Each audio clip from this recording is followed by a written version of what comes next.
اس لڑکی کو بھی سلمان بہت پسند آ گیا تھا۔ اس لڑکی کو چاہیے سلمان کو نہیں چھوڑنا چاہیے، کیونکہ سلمان بہت محبت کرنے والا اور نیک دل انسان تھا۔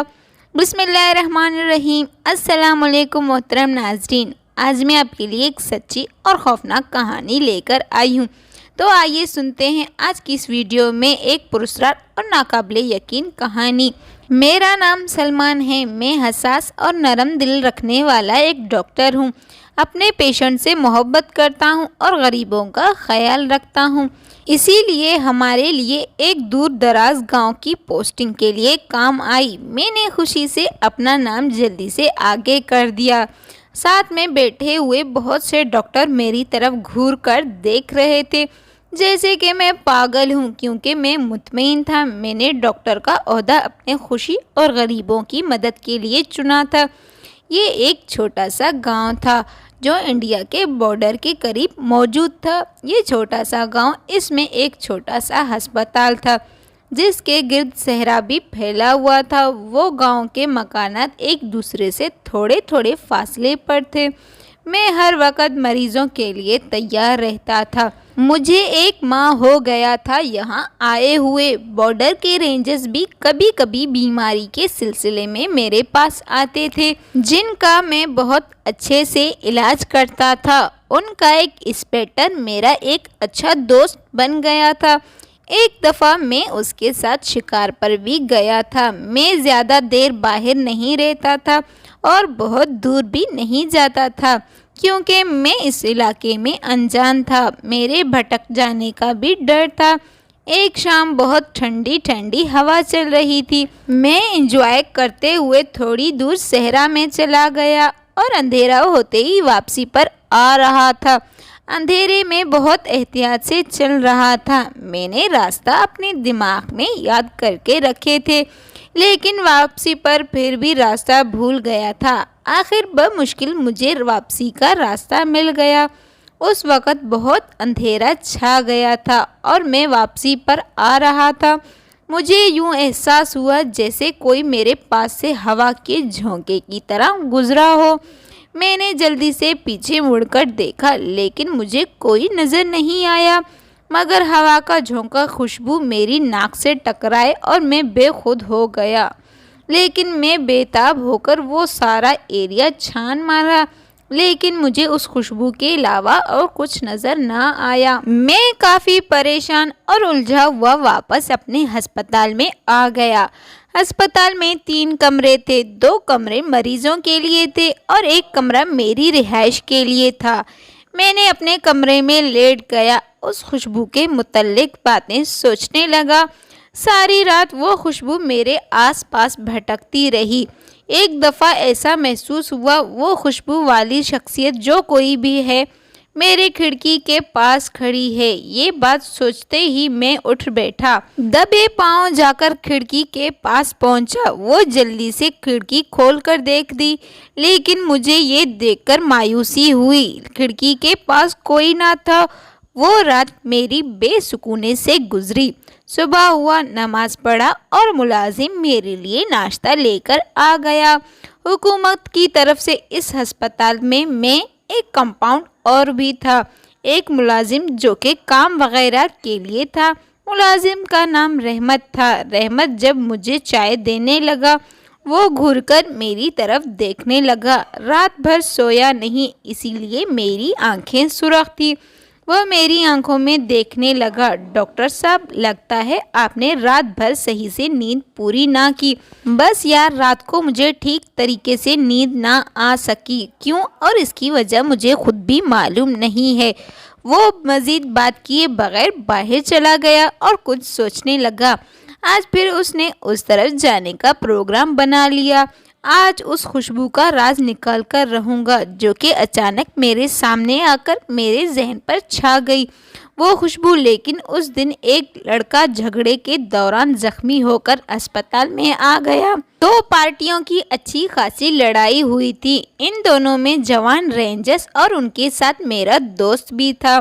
8 کے قریب آدمی زخمی تھے، جن کی میں نے اور اقبال نے مرہم پٹی کی۔ 1-2 کی ہلکی پھلکی آپریشن بھی ہو گئی۔ جو لوگ بہت زیادہ زخمی تھے ان لوگوں کو میں نے بڑے ہسپتال جانے کا کہا۔ میں جب فارغ ہو گیا تو رات کے 10 بج رہے تھے۔ میں بہت تھک چکا تھا۔ ان سارے بکھیڑے نے اس خوشبو کے راز کو جاننے کا موقع ہی نہ دیا۔ انسپکٹر ولی کو میں نے روکنے کی بہت کوشش کی۔ میں نے کہا کھانا کھاتے ہیں ساتھ میں، کیا کہتے ہو تم؟ نہیں ڈاکٹر، ان لوگوں کی صلاح صفائی کروانی ہے ورنہ بہت مشکل ہو جائے گی۔ وہ معذرت کر کے چلا گیا۔ میں کھانا کھا کر چارپائی پر لیٹتے ہی سو گیا۔ رات کے کسی پہر ایک ہلکے سے آواز پر میری آنکھ کھلی۔ اس کھلی کھڑکی سے اسی خوشبو کا ایک جھونکا جو مجھے معطر کر گئے۔ میں بے خودی کے عالم میں کھڑکی تک پہنچ گیا لیکن وہاں پر کوئی نہ تھا، بس وہی خوشبو پھیلی ہوئی تھی۔ میں نے جلدی سے دروازہ کھول کر اسی خوشبو کے سمت چلنے لگا اور ادھر ادھر غور سے دیکھنے لگا لیکن کوئی نہ تھا، لیکن میرے علاوہ کوئی زہر نہ تھا۔ البتہ وہ خوشبو مجھے کوئی خاص سمت کھینچی ہوئی محسوس ہوئی اور میں بھی اسی خوشبو کے پیچھے پیچھے جا رہا تھا۔ مجھے احساس ہو رہا تھا کہ وہ خوشبو مجھے کسی راز کے قریب لے کر جا رہا ہے۔ چلتے چلتے پتہ ہی نہ چلا کہ کتنا ٹائم گزر گیا۔ مجھے ایک ٹھوکر لگی اور میں ہوش میں آ گیا۔ میں نے اپنے آپ کو کوئی صحرا جھاڑیوں کے قریب پایا، ساتھ ہی ایک بڑا ٹیلہ تھا جس کے ارد گرد اینٹیں پڑی ہوئی تھیں۔ ایسا لگ رہا تھا یہاں پر کچھ عرصے پہلے کچھ تعمیر کرنے کی کوشش کی گئی ہو اور پھر کسی وجہ سے تعمیر نہ کی گئی ہو، اور پھر اچانک وہ خوشبو میرے ناک کے نتنوں میں گھسنے لگی تو پھر میں نے خود کو اس جھاڑیوں کی طرف جانے لگا۔ وہ خوشبو جہاں سے آ رہی تھی میں بھی اسی طرف چلتا جا رہا تھا، لیکن ان جھاڑیوں کے پیچھے کوئی بھی نہ تھا۔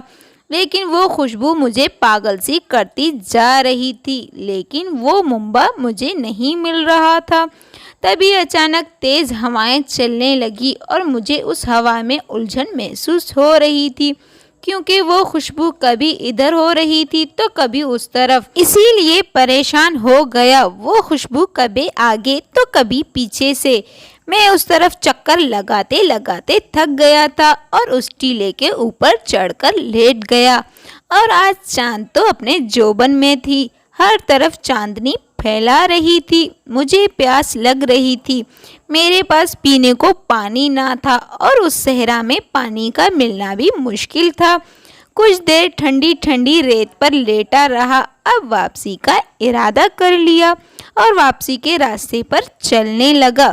چلتے چلتے خیالوں میں کھو گیا اور اپنا راستہ بھٹک گیا۔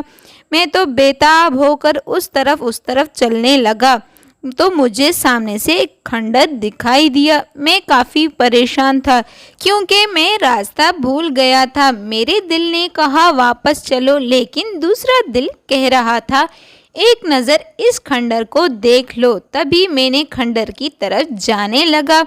جاتے جاتے کسی چیز سے میرا پاؤں پھنس گیا اور میں زور سے جا کر نیچے گر گیا۔ ریت تھا اسی لیے چوٹ نہ لگی۔ کچھ دیر ریت پر بیٹھا رہا، اس کے بعد اٹھ کر وہ جو پھنسنے والی چیز تھی اس کو دیکھنے لگا۔ وہ زمین میں ایک ایسی چیز پھنسی ہوئی تھی جو بغور دیکھا تو وہ ایک کپڑا سا تھا، آدھا اندر تھا آدھا باہر تھی۔ اس میں پھنس کر گر گیا۔ وہ پھندے کی شکل میں باہر پڑا ہوا تھا۔ اوہ، میرا پاؤں اس پھندے میں پھنس گیا۔ پھر میرے منہ سے شکر کا کلمہ نکل گیا کیونکہ میں اس کھنڈر کے اندر گرنے سے بچ گیا۔ پھر میں نے اس کپڑے کی طرف دیکھ رہا تھا، تبھی وہ خوشبو پھر سے میرے زیادہ پھیلنے لگی کیونکہ اس خوشبو کو محسوس کر رہا تھا۔ اب وہ اور بھی زیادہ پھیلنے لگی تھی۔ یہ احساس ہوتے ہی اس پھندے نما کپڑے کو آہستہ آہستہ زمین سے کھینچ رہا تھا باہر کی طرف۔ میں نے اسے جھاڑا تو وہ ایک رنگین دوپٹہ نکلا۔ اپنے دھن میں جب میں نے اس دوپٹے کو اپنے ناک سے لگایا تو میں اچھل پڑا کیونکہ وہ خوشبو اسی دوپٹے سے آ رہی تھی، اور میں کچھ سوچنے لگا اس کھنڈر کے اندر چلا گیا۔ مجھے یقین تھا وہ کھنڈر یقیناً کسی کے پہلے ایک رہائش گاہ تھی۔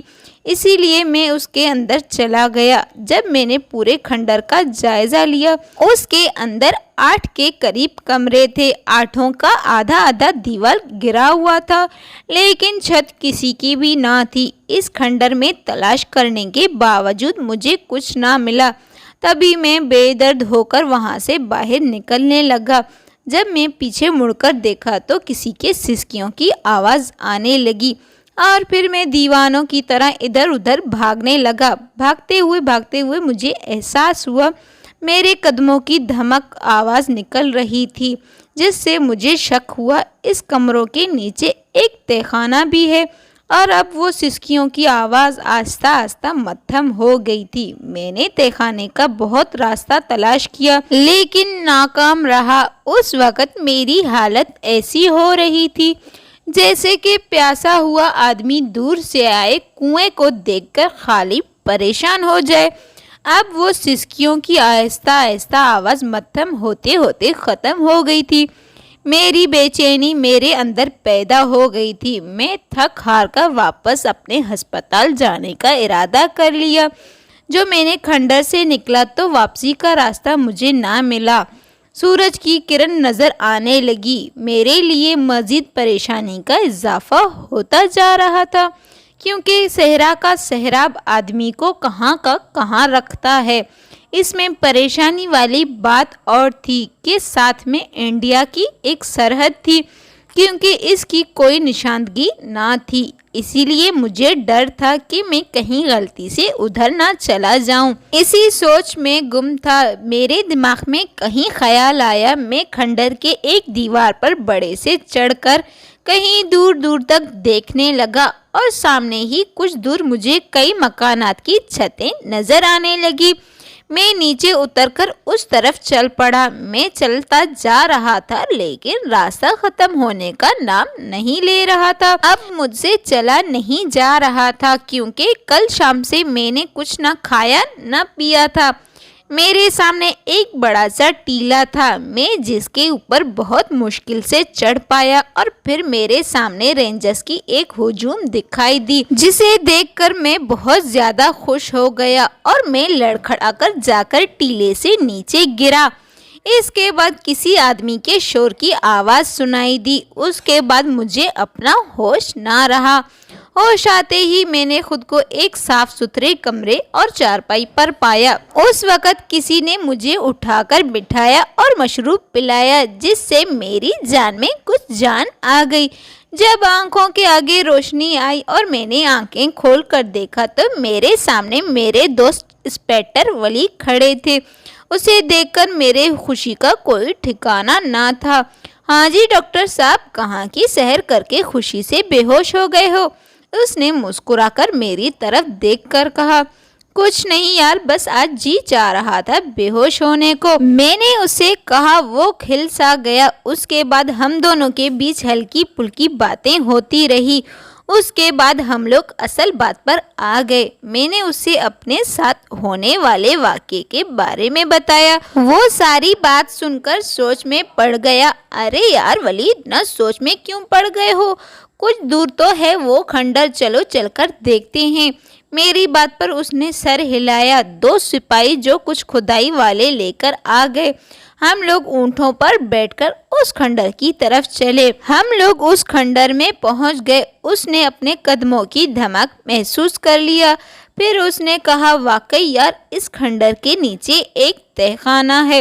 پہلے ہم سب لوگ مل کر تہہ خانے کا دروازہ تلاش کرتے ہیں، لیکن دروازہ نہ ملا۔ پھر انسپکٹر ولی نے اپنے سپاہیوں کو فرش اکھاڑنے کا کہا۔ وہ سپاہی کمرے کے فرش اکھاڑنے لگے۔ کچھ دیر کے بعد فرش کا ایک ٹکڑا ٹوٹ کر نیچے تہہ خانے میں گر گیا۔ پھر ہمیں اندر جانے کا ایک راستہ ملا۔ کچھ دیر کے بعد اس تہہ خانے سے اتنی بدبو نکلی، ہم سب نے اپنے ناک پر ہاتھ جھٹکا دیے۔ انسپکٹر ولی نے میری طرف تجسس نظروں سے دیکھنے لگے۔ اس کے بعد وہ دونوں سپاہی ولی کے اشارے سے رسی کے ذریعے نیچے جا کر تہہ خانے میں اترے۔